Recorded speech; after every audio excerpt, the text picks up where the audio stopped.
ಶ್ರೀ ವ್ಯಾಸರಾಯ ಸ್ವಾಮಿಗಳು ಇವತ್ತು ನಾನು ಮಾತಾಡಬೇಕಾಗಿರೋಂಥ ವ್ಯಾಸರಾಯ ಸ್ವಾಮಿಗಳು ವಿಜಯನಗರದ ಅರಸೊತ್ತಿಗೆಯ 6 ಜನ ಚಕ್ರವರ್ತಿಗಳಿಗೆ, ಇನ್ನೊಂದ್ಸಲ ಹೇಳ್ತೀನಿ ಕೇಳ್ಕೊಳ್ಳಿ, ಶ್ರೀ ವ್ಯಾಸರಾಯರು ವಿಜಯನಗರದ 6 ಜನ ಚಕ್ರವರ್ತಿಗಳಿಗೆ, ಬರೋಬ್ಬರಿ 6 ಜನ ಚಕ್ರವರ್ತಿಗಳಿಗೆ ರಾಜಗುರುಗಳಾಗಿ, ಆಪ್ತರಾಗಿ, ಸಲಹೆಗಾರರಾಗಿ, ಮಾರ್ಗದರ್ಶಕರಾಗಿ ವಿಜಯನಗರದ ಅಳಿಗಾಲದ ಅಂಚಿನವರೆಗೂ ಆ ಕರ್ನಾಟಕ ಸಾಮ್ರಾಜ್ಯದ ವೈಭವದ ಪರಮೋಚ್ಚ ಶಿಖರ ಮುಟ್ಟಲು ಕಾರಣೀಭೂತರಾದವರಲ್ಲಿ ವ್ಯಾಸರಾಯರು ಪ್ರಮುಖರು ಅನ್ನೋದರಲ್ಲಿ ಯಾವುದೇ ಅನುಮಾನವೇ ಇಲ್ಲ.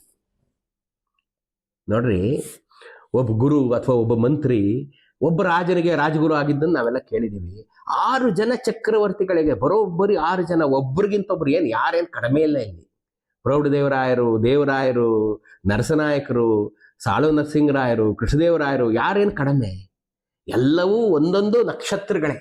ಅಷ್ಟು ಬಲಾಢ್ಯರಿಗೆ ರಾಜಗುರುಗಳಾಗಿ, ಮಾರ್ಗದರ್ಶಕರಾಗಿ, ಸಲಹೆಗಾರರಾಗಿ, ಆಪತ್ತಿನ ನೆಂಟರಾಗಿ ಕಾರ್ಯನಿರ್ವಹಿಸೋದು, ಕರ್ನಾಟಕ ಸಾಮ್ರಾಜ್ಯದ ರಕ್ಷಕರಾಗಿದ್ದಂಥವ್ರು.